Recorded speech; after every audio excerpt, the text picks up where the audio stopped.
Andito sa inyo guys, yung speaker na merong konting smartphone. This is the Nubia Music. Eto guys ay napakamura lang din. Sa halagang 4,000 pesos lang, meron ka ng up to 600% na volume, dual 3.5mm earphone jack, 128GB of storage, and 5,000 mAh battery. So meron naman akong kakaibang gadget dito guys. Eto yung speaker na merong smartphone. Ay, baliktad pala.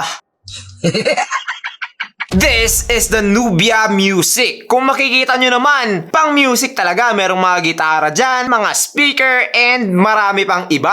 Na-surprise talaga ako dito guys dahil nga box pa lang, 600% volume daw. Gano'ng kalakas yun? Baka mas malakas pa dito. Sana all. Hindi, wow. Well, over naman siguro yun, di ba? Hindi naman pwede yun. Meron din siyang dual 3.5mm earphone jack. What? Paano nangyari yun? Eto na ata yung pinakaunang smartphone na merong ganun. Tapos guys, sa presyo, 4,000 pesos lang siya.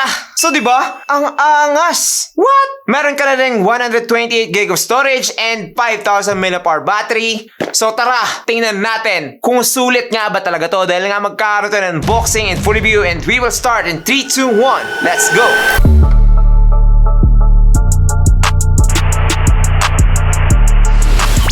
Hey, what's up guys? I'm JP and this is JT TV. Now, as you can see, buksan naman natin. Grabe, ang tight. Ayoko eh!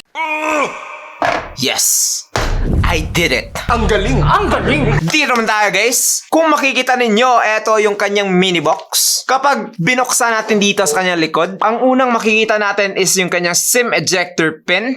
Yan. And pagkatapos man yan, meron tayong mga paperwork dito. At saka yung paborito ko talaga, yung kanyang clear case. O, diba? Now, pagkatapos man yan, andito na nga si Nubia Music. Bumulagta na siya dito.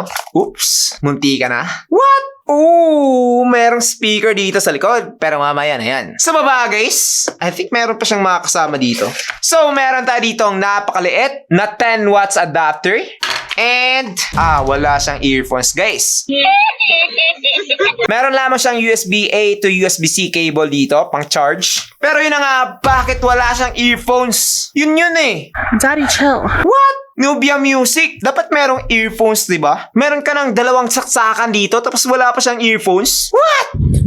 So, eto na nga guys, si Nubia Music. Oh, sheesh! Ang ganda! Si Mommy. Ang ganda ng colorway, napaka-colorful. Meron siyang blue dito, yellow, red, and beige. Ang speaker talaga dito guys, yung tinitingnan ko, like nakaka-inlove. Akalain mo yun, pwede pala yun, maglagay ng ganito kalagay na speaker sa isang smartphone. Lupit. Ano? Now, as you can see guys, dito sa kanyang build quality, etong phone na to ay merong plastic frame, glass front, and I think glass back. I think hindi siya masyadong pure na glass talaga, pero I think parang 50-50. I'm not sure kung anong tawag doon, pero para siyang glass talaga, and parang may konting mix na plastic. So, glastic. What? Hotdog. Dito sa kanyang camera module, meron tayong dalawang camera and yung kanyang flash. Katabi naman ito, yung kanyang big, huge speaker na merong DTS:X.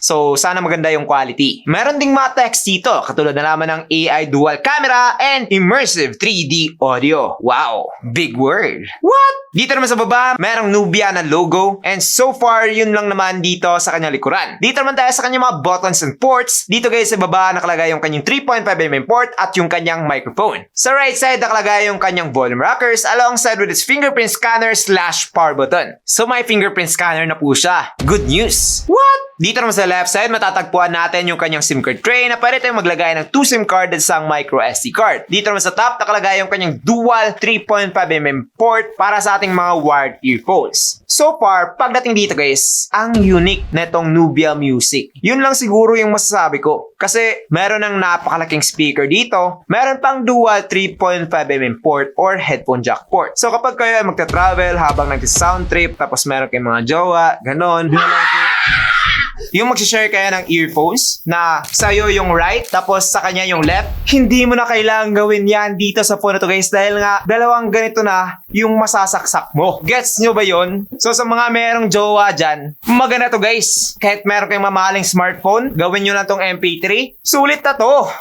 Now, kapag nalobat naman yung inyong mga speaker, syempre madaling malobat yan, di ba? Eto guys, pwede na rin. 600% na volume daw. Tingnan natin. Mag-play nga tayo dito ng music. Duda ako dito guys. Siyempre dahil nga mura lang, baka pangit yung tunog.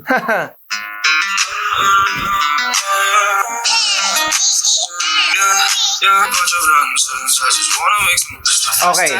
So, pagdating naman sa kanilang kiniklaim na 600% na volume guys, ang masasabi ko lang is that hindi siya true. Siguro around 250% to 300% ng isang volume ng isang smartphone. Pwede yon. Pero 600%, masyadong exage.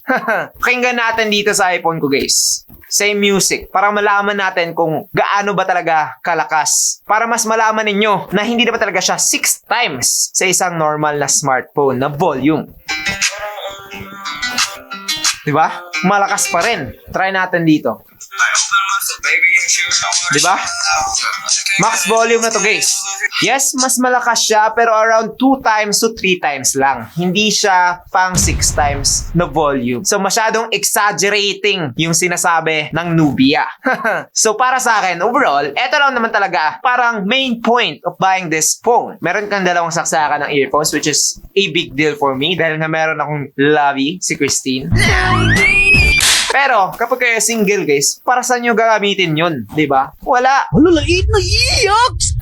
Yung speaker siguro, okay na siya. Pero kapag max volume na kasi guys, parang over na siya. Hindi siya balance para sa akin. And hindi siya ganun kaganda para sa aking mga tenga. So, expected naman siguro yun dahil nga mura lang itong phone na to. Pero, dahil nga nagkaroon sila ng napakalaking speaker na design dito, hindi ibig sabihin yan guys na yan talaga yung speaker. Malit lang yung speaker dyan sa loob. Pero, hindi siya ganun kalaki talaga. Design lang po yan.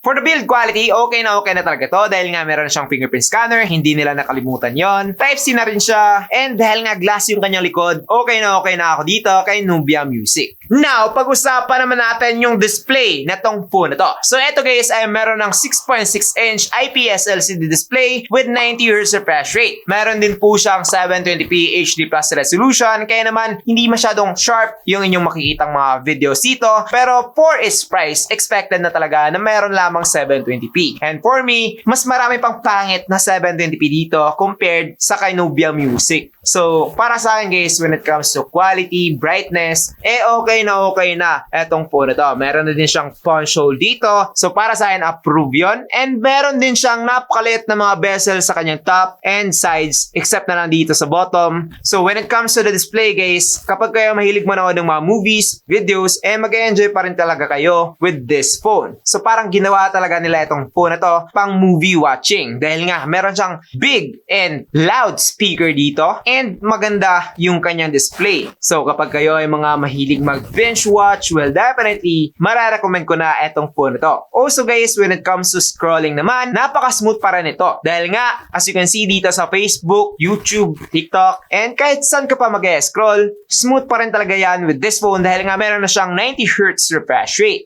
So for me, when it comes to the display, this phone is actually competing with other brands pagdating dito sa price range na to. So, meron ka ng punch hole, bright na siya, smooth na rin. So, Kuya Jay, maganda po ba talaga yung kanyang display? Well, guys, yes. Maganda na to para sa akin for its price. Wala ka nang hahanapin when it comes to the display pagdating dito. Promise. Now, let's talk about the performance. So, etong unit ko guys ay meron pang Android 13 pero upgradable naman po to ng Android 14. Meron din siyang 4GB of RAM that is expandable up to 8GB. And pagdating sa storage naman, 128GB na po yung storage ng 4,000 pesos na itong phone na to. Pagdating naman dito sa kanyang processor, meron po siyang hindi masyadong known na processor. Ito guys ay Unisoc SC9863A. So, ang haba ng pangalan, pero anong meaning nun? Meron na din tong octa-core CPU up to 1.6 GHz and ING A322 naman pagdating sa kanyang GPU. Now, so far guys, kapag daily use lang naman, I think na okay na etong si Nubia Music. Smooth naman po siya sa ating pag-scroll as you can see. Diba? Napaka-responsive niya. Yeah, boy. Naglaro naman ako dito ng Mobile Legends and as you can see, playable na playable pa rin as long as meron kang magandang signal, wifi, o rin naman magandang data provider. Depende na yon sa inyong mga location. But yes, sinasabi ko na maganda to pero for its price lang guys. Manage your expectation dahil nga pagdating sa Antutu benchmark, 100,000 plus lang po ang nakuha na itong phone na to. Yes, nasabi ko na maganda itong phone na to pagdating dito sa kanyang performance pero for its price po yun. Yes, marami ng mga smartphone ngayon ang gumagamit ng Unisoc, especially sa mga budget phones. And so far, maganda naman yung kanilang mga pinapakitang performance including this one. Siguro mas mahina lang to ng konti compared sa Unisoc T606 but so far guys, I'm pretty impressed pagdating sa pagiging smooth na itong phone na to and responsive din pagdating sa aking pagtitest. So para sa akin guys, when it comes to the performance, okay na pala etong si Nubia Music. Akala ko talaga pang speaker lang siya. Pero yun na nga, nagkamali ako doon. Hindi masyadong malakas yung kanyang speaker pero complete phone din pala etong si Nubia Music. So, approve na naman tayo dito. So, pagdating sa 4,000 pesos, approve na ako dito guys.